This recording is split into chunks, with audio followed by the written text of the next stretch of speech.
when we come to discuss trade, there are a lot of new elements in trade, but I want to focus on the technology, especially with the latest development on artificial intelligence.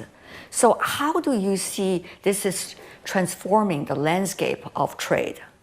It is changing what we're trading in a lot, and then we can use it also to change the way we trade. So traditionally we traded in goods.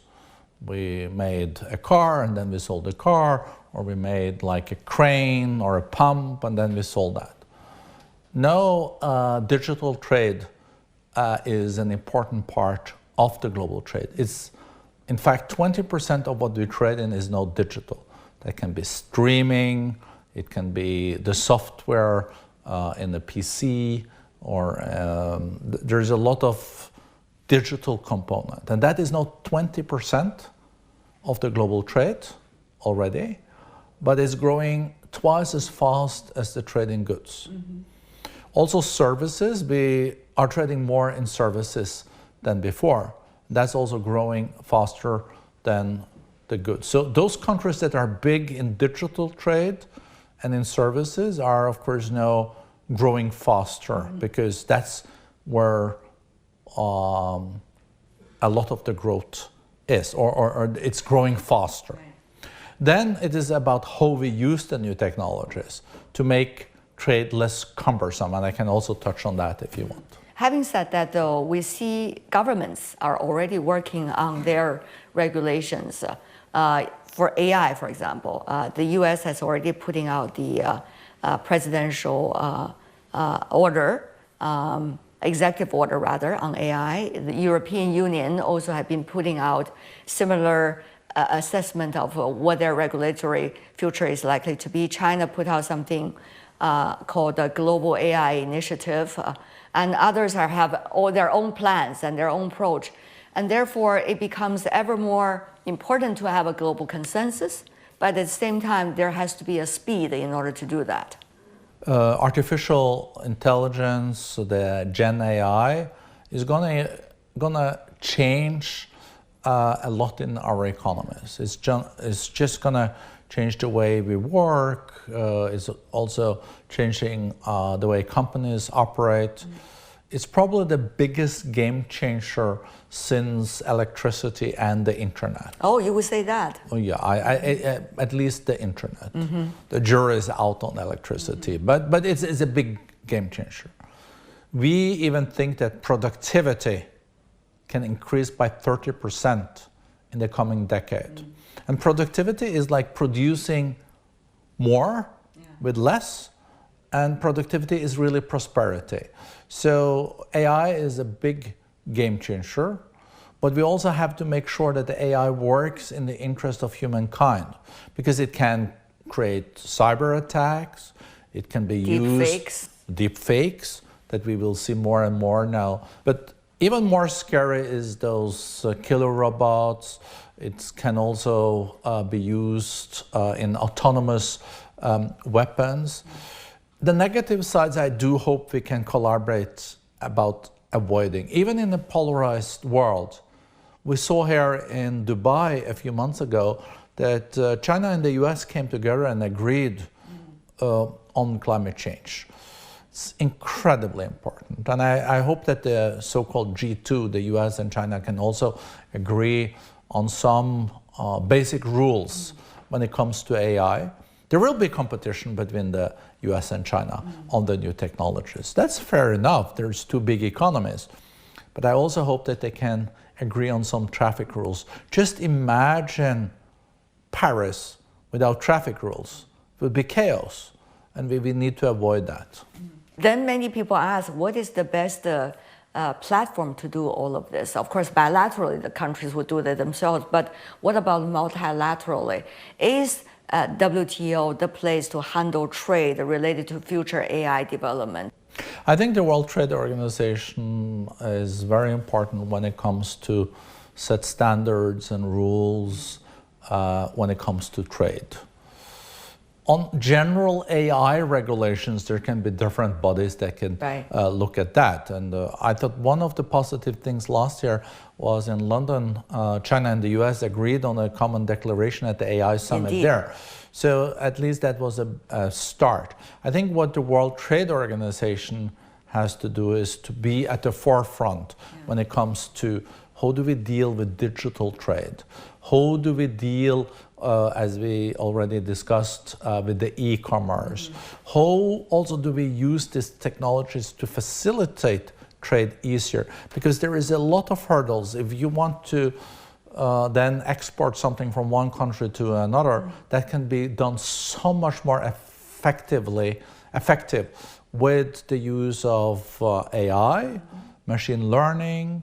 It can also be Internet of Things. It can be robotics. It's just that all these red tapes and unnecessary measures can be streamlined, and then you can drive down the cost of trade too, because it moves faster, more efficient, and with less use of resources. So those countries that also apply the new technologies in that respect for trade deals and etc. will also have a comparative advantage in the competition. We see countries are developing strongly ever their industrial policies. And the trade landscape that we talk about at the very birth of WTO has been really in transformation. So, Børge, how do you see this industrial policy issue going to interpret or evolve the nature of trade? The WTO can be a good bulwark against subsidies and in anti-dumping situations. But of course... But now without appellate body. Yeah. So it makes it harder because there's no consensus about the implementation or the part of the WTO that also will and has been able to then come to a conclusion that is non-WTO compliance. But I think those standards are very important regardless. And as I also underlined, it is not black and white. Trade is still growing. We have never traded so much with each other. So we are not in a bad space. We are relying much more on each other. And if we were to totally decouple, not only nearshoring and friendshoring, but totally decouple, that would take away 8% of all global GDP. That's worse than a depression. Then we have to go back to the 1930s to see that kind of cost. But countries are now adapting to the new realities. You can see that the trade, for example, between the US and China has gone down.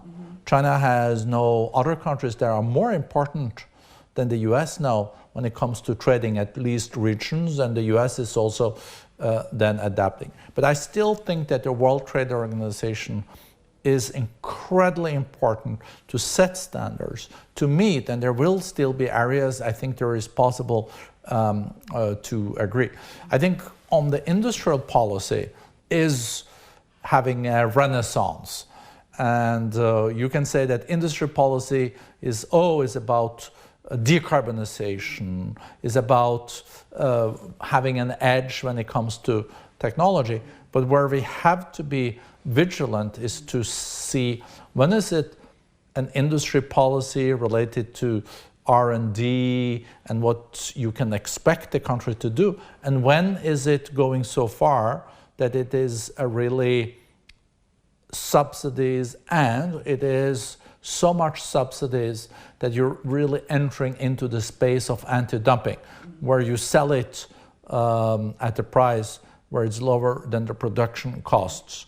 And here we all have to be very conscious about this. But it's a very complicated and political area, and the World Economic Forum tries to stay out of that. Half of the population in the world is going through elections right now in their own countries, and not to mention the largest economy in the world. So last time, 4 years ago, we saw some dramatic trade policy changes in some economies, and that's happening a dampening effect for the rest of the world. Now people are also feeling unpredictability in that direction. So where the trade will go after this year? So there's some positive progress. For example, we can have a deal now on investment facilitation. Yes. And investments are important because this is how, for example, China then invests in Africa or in Southeast Asia to make that more effective and with less hurdles. I think And the initiative actually is headed by so many countries developing and developing together. So I think this possibly can go through then as plurilateral in a WTO context, to be a little bit technical about it. But I think that is a good thing. It seems like this phasing out of fishery subsidies is on a good track. The reason why this is important is that today there are subsidies coming from governments to fish more when there is even fish stocks that are almost extinct. So that is not a good policy. So this is one area that definitely is positive. What is not so positive is that there is still a lot of discussions about new protectionist measures. There's also policies being introduced where you can see having negative impact on global trade. And the reality is, if you want an economic recovery and an investment recovery, you will need to have a recovery when it comes to trade and investments. That's a prerequisite. So hopefully we'll keep the global economic growth. We expect 3% this year. That's less than the trend growth, because the last 3 decades we had close to 4%. And trade was the driving engine. And I also think that trade can and should be a driving engine moving forward. At the same time, we also have to be politically savvy, that the globalization has to also factor in other elements than in the past. It has to be globalization redesigned, a redesigned globalization where we also bring in climate change, environment, inclusion, also gender equality. Also the developing nations have to, and the emerging economies' interest also has to be factored in. But let's not lose the baby with the bathwater, and the baby here is growth, growth, growth. Quality growth. Quality growth that creates jobs, opportunities for the future. And let's also make sure that we underline the benefits of also specialization. And there still will be, of course, with some caveats, but there are also comparative advantages between countries. And if you totally ignore that, I think you will have, as a result, less global growth. But there is we're in choppy waters, very choppy waters. How do you see China's role, especially the state of Chinese economy today? I think China is very conscious about the difficult terrain that we are entering. China has already changed a lot and is still pivoting.